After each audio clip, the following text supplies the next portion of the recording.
Hello guys, I am going to start a next topic of source of business finance. Financial institution. The state and central government have established many financial institutions to provide finance to companies. यानी कि central government और state government जो है वो stabilise की बहुत सारी ऐसी इंस्टीट्यूशन, फाइनेंशियल इंस्टीट्यूशन जो कि प्रोवाइड करवाए फाइनेंस कंपनी को। अगर कंपनी को किसी भी तरह की मतलब फाइनेंस से रिलेटेड कोई भी मदद चाहिए तो स्टेट गवर्नमेंट और सेंट्रल गवर्नमेंट जो है वो उनको एक ऐसा मतलब बहुत सारे ऐसे इंस्टीट्यूशन खोलेंगे उन लोग को फाइनेंस प्रोवाइड करवाएंगे। They are called development bank और इसी को हम लोग डेवलपमेंट बैंक कहते हैं। These are IFCI, ICICI, IDBI, LIC and UTI etc. Example में ये सब है। Merits: long term finance. Financial institutions provide long-term finance which is not provided by commercial bank. और जैसे लॉन्ग टर्म फाइनेंस देख लिया जाए तो फाइनेंशियल इंस्टीट्यूशन जो है वो प्रोवाइड करवाती है लॉन्ग टर्म के लिए भी, नॉट, लेकिन वो कमर्शियल बैंक के द्वारा नहीं होता है, वो किसी और बैंक के द्वारा होता है जो कि लॉन्ग टर्म के लिए होता है। कमर्शियल बैंक लोन देती है किसी भी बिजनेस को तो वो शॉर्ट टर्म के लिए देती है, और बाकी जो ये लोग हैं वो कुछ ऐसे भी हैं जो लॉन्ग टर्म के लिए देते हैं, कुछ ऐसे भी हैं बैंक जो शॉर्ट और लॉन्ग के लिए दोनों के लिए देते हैं। उसके बाद से आता है managerial advice. They provide financial, managerial and technical advice to business firm. और कुछ ऐसी बिजनेस हैं जो कि फाइनेंशियल मैनेजरियल मतलब कुछ प्रोवाइड करवाती है फाइनेंशियल मैनेजरियल और कुछ टेक्निकल एडवाइस भी देती है बिजनेस फर्म को। Easy instalment. Loan can be made in easy instalment. Loan जो है वो इजी इंस्टॉलमेंट में होता है कि मतलब इजीली लोग पे कर सकते हैं। It does not prove to be much of burden on business. और ये कोई बिजनेस में लोन लेने से कोई बर्डन नहीं होता है। देखिए लोन तो कहीं से भी लेंगे तो उससे बर्डन होगा लोगों पे कि मतलब उसको पे करना है, लेकिन उतना बर्डन नहीं होता है, इंटरेस्ट ज्यादा नहीं लेते हैं लोग। बिजनेस मतलब अगर कोई बिजनेस करने के लिए लोन ले रहा है उतना ज्यादा लोग इंटरेस्ट उन लोग से नहीं लेते हैं। उसके बाद से आता है easy availability. The funds are made available even during period of depression. यानी जो फंड है वो अवेलेबल होता है during period of depression. International source of business finance. Commercial bank. Commercial bank provide foreign currency loan. Commercial bank जो है वो provide करवाती है foreign currency loan for business all over the world. मतलब जो business all over the world में होता है तो उन कमर्शियल बैंक उन लोगों को लोन फाइनेंस मतलब लोन प्रोवाइड करवाती है. Standard Chartered Bank is an important organisation for foreign currency loan to the Indian industry. जैसे कि स्टैंडर्ड चार्टर्ड बैंक जो है बहुत ही इम्पोर्टेंट ऑर्गेनाइजेशन है जो कि फॉरेन करेंसी लोन को मतलब इंडियन इंडस्ट्री जो होती है वो बहुत सारी ऐसी इंडियन इंडस्ट्री हैं जो कि फॉरेन में है, तो कमर्शियल बैंक जो है वो उन लोगों को लोन प्रोवाइड करवाती है. International agencies and development bank.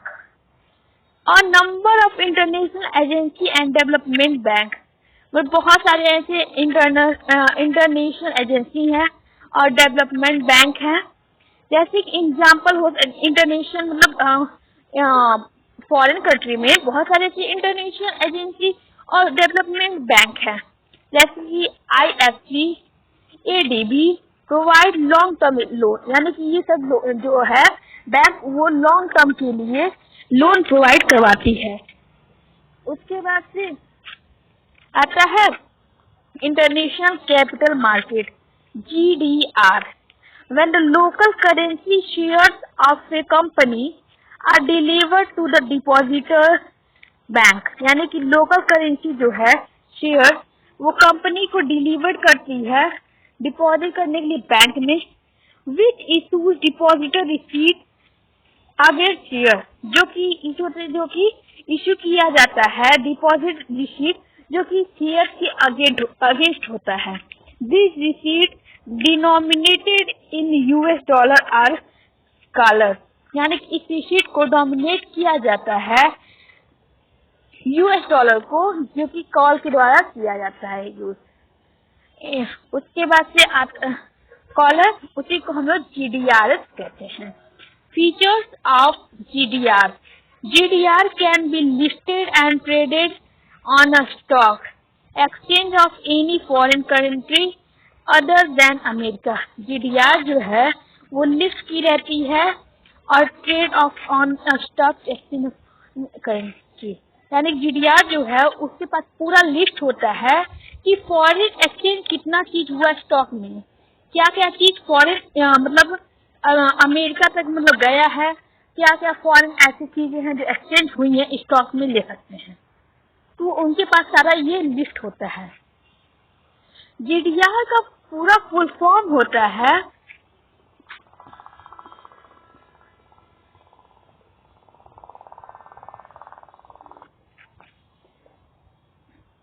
GDR जो है, जो GDR कंपनी है वो लोगों से मतलब क्या करती है, फॉरेन कंट्री में जैसे यूएस डॉलर ऐसी करेंसी को वो देती है, शेयर मतलब लेती है दूसरी कंपनी से, इंटरनेशनल कंपनी से, उसी को हम लोग GDR कहते हैं।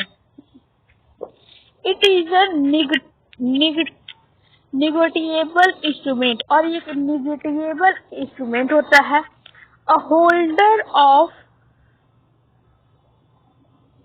A holder of GDR can convert it into the shares, और जो होल्डर होता है GDR को उसको शेयर में कन्वर्ट करता है। Holder of GDR gets dividend, और जो होल्डर ऑफ GDR होता है वो डिविडेंड लेता है।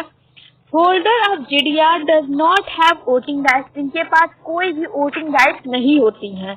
Many Indian companies such as Reliance, Wipro and ICICI have issued GDR, और जैसे कि इंडियन कंपनी में अगर ले सकते हैं रिलायंस, विप्रो, ICICI, ये सब GDR को ही इशू करते हैं, यानी कि GDR का ही मतलब GDR बैंक से रिलेटेड जो भी रहता है इशू वो मतलब लेते हैं, ज्यादा GDR का ही यूज करते हैं। उसके बाद से आता है ADR, the depositor receipt issued by company in USA। ये होता है कि जो डिपॉजिटर होते हैं वो रिसीट को जो होता है उसको इशू करते हैं कंपनी के द्वारा, जो कि USA में होती है, उसी को हम लोग ADR बोलते हैं, अमेरिकन डिपॉजिटर रिसीट, उसी को हम लोग अमेरिकन डिपॉजिटर रिसीट कहते हैं। Feature of ADR, it can be issued only to American citizen. ये जो होता है, देखिए GDR में जो होता है वो किसी भी कंट्री की सिटीजन मतलब उसमें कर सकते हैं, लेकिन जो ADR होता है वो बस अमेरिकन कंट्री की सिटीजन ही उसमें डिपॉजिट या फिर शेयर्स जो भी लेना रहेगा वो लेते हैं।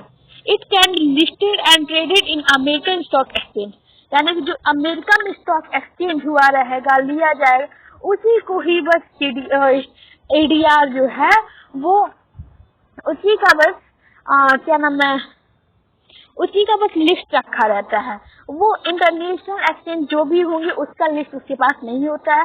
ADR में कितने मतलब अमेरिका में कितने एक्सचेंज हो रहे हैं ट्रेड का, स्टॉक का, उसी के बारे में इंफॉर्मेशन वो लिस्ट मतलब रखा रहता है।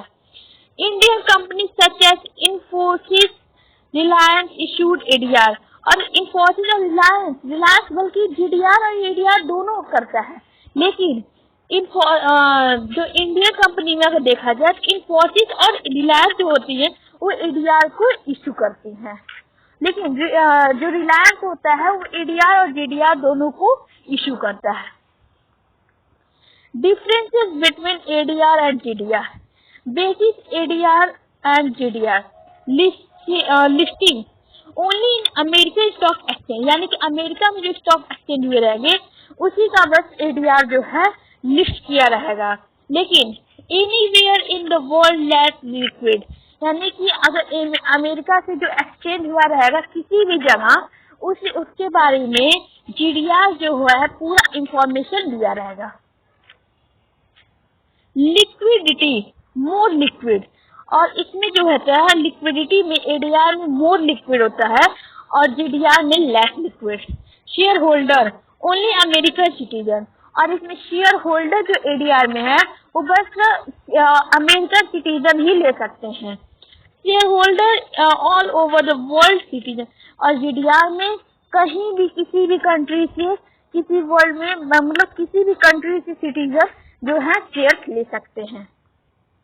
Foreign currency convertible bonds, the FCCB are issued in a foreign currency, मतलब ये जो है FCCB वो फॉरेन करेंसी के द्वारा इश्यू किए जाते हैं।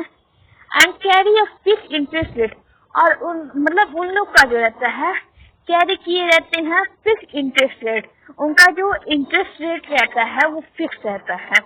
These are listed and traded in foreign stock exchange and similar to the debenture। ये देखिए डेबेंचर की सिमिलर होते हैं, जैसे डेबेंचर होता है वैसे ही होते हैं, और इनका लिस्ट जो होता है ट्रेड से फॉरेन स्टॉक एक्सचेंज, यानी जो भी फॉरेन स्टॉक एक्सचेंज होता है उस सब के बारे में ये लोग FCCB जो होता है वो लोग रखते हैं, मतलब उसके बारे में लिस्ट किए रहते हैं लोग। Indian depository receipt, Indian IDRs are like GDR और ADR except, मतलब ADR और GDR की तरह IDR भी होता है, except that the issuer is a foreign company। issuer एक foreign company होती है, raising funds from Indian market, जो कि रेज किए रहते हैं इंडियन मार्केट से fund.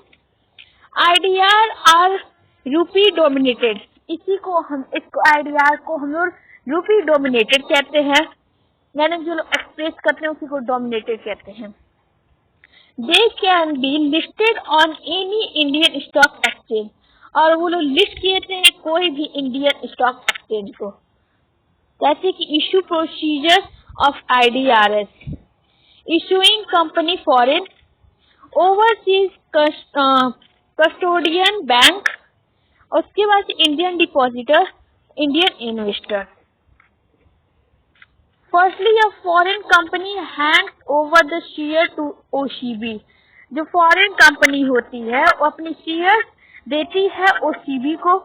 It requires approval from finance ministry to act as custodian, और ये अप्रूवल किए जाते हैं फाइनेंस मिनिस्ट्री एक्ट के, जो कि कस्टोडियन होते हैं, मतलब कस्टडी में मतलब लोग देते हैं।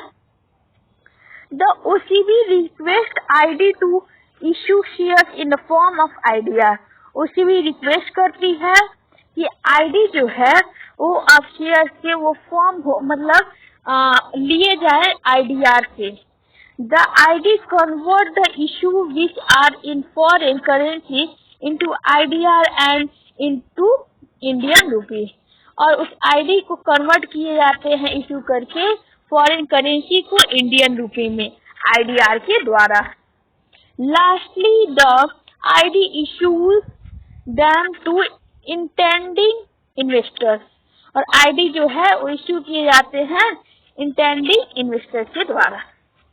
Features of IDR, IDR are issued by any foreign company, IDR जो है वो इश्यू करवाया जाता है कोई भी फॉरेन कंपनी के द्वारा।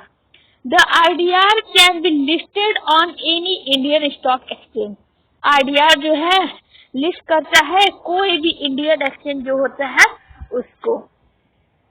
A single IDR can represent more than one share, और एक सिंगल IDR जो है वो रिप्रेजेंट कर सकता है एक से ज्यादा share. Such as one IDR,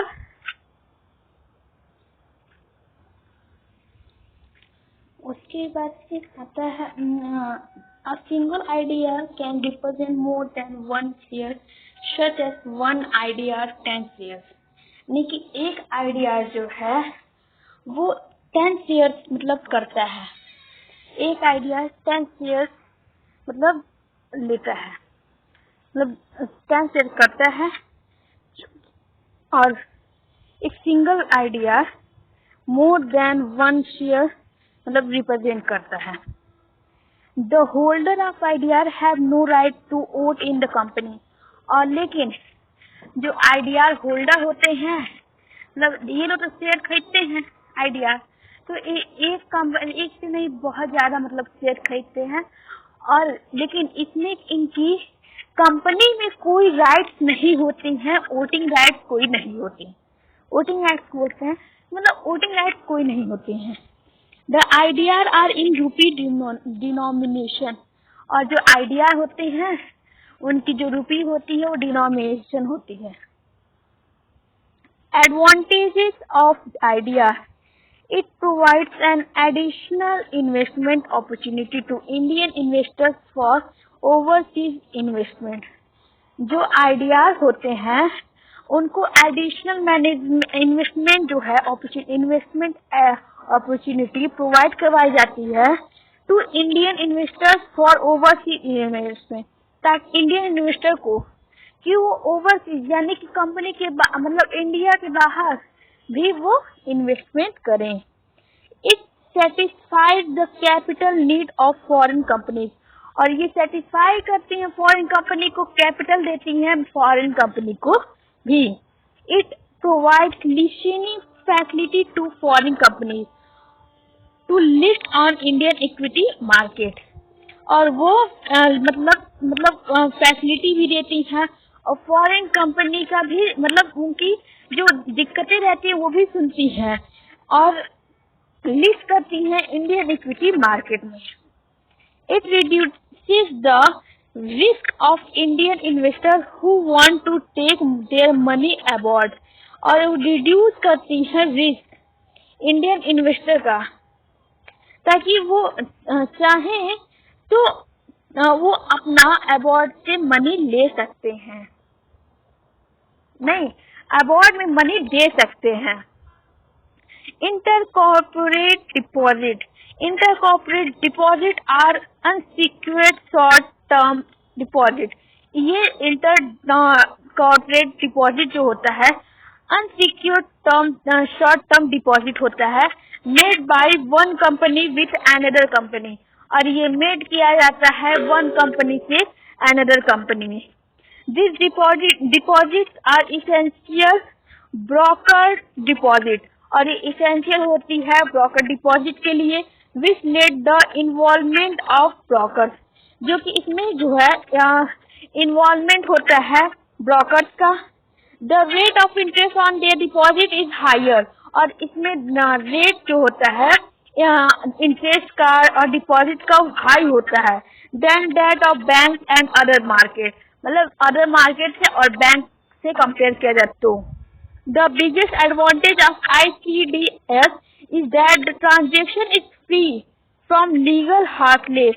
और इसमें जो बिगेस्ट एडवांटेज ये होता है कि ट्रांजेक्शन जो होता है वो फ्री होता है लीगल हासलेस के द्वारा। Types of ICDS: 3 month deposit.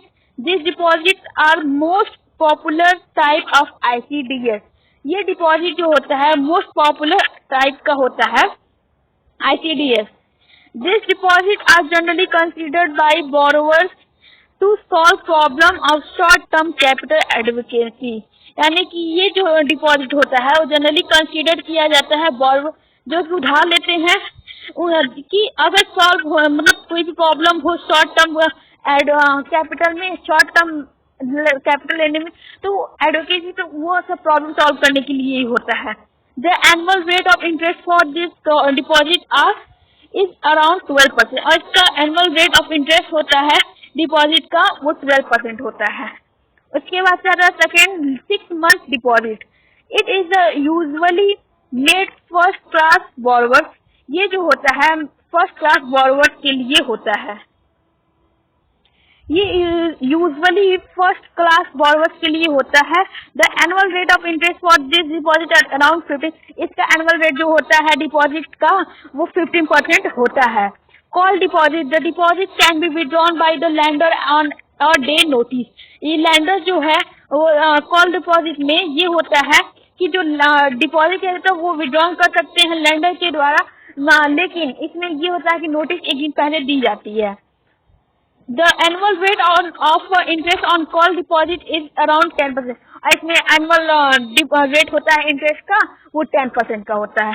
Features of ICDS, this transaction take place between two companies. और ये ट्रांजेक्शन जो होती हैं वो दो कंपनीज के बीच में होती है। There are short term deposit, इसमें शॉर्ट टर्म डिपॉजिट भी होता है। दीज आर अनसिक्योर्ड डिपॉजिट, इसको हम लोग अनसिक्योर्ड डिपॉजिट भी कहते हैं। This transaction are generally completed through brokers, और ये ट्रांजेक्शन जो है वो कम्प्लीटली ब्रोकर्स के द्वारा कंप्लीट होते हैं। This deposit have no organised market, इसमें मतलब जो डिपॉजिट क्या रहता है वो ऑर्गेनाइज मार्केट के द्वारा नहीं होता है। This deposit have no legal formality, इसमें इस डिपॉजिट करने में कोई लीगल फॉर्मेलिटीज नहीं होती है। These are risky deposit from the point of view of lender, और ये डिपॉजिट जो होता है रिस्की होता है अगर लैंडर के पॉइंट ऑफ व्यू से देखें तो। Thank you guys, two lecture finish. Tomorrow I will start on new chapter. Please subscribe the channel and press the bell icon. Thank you.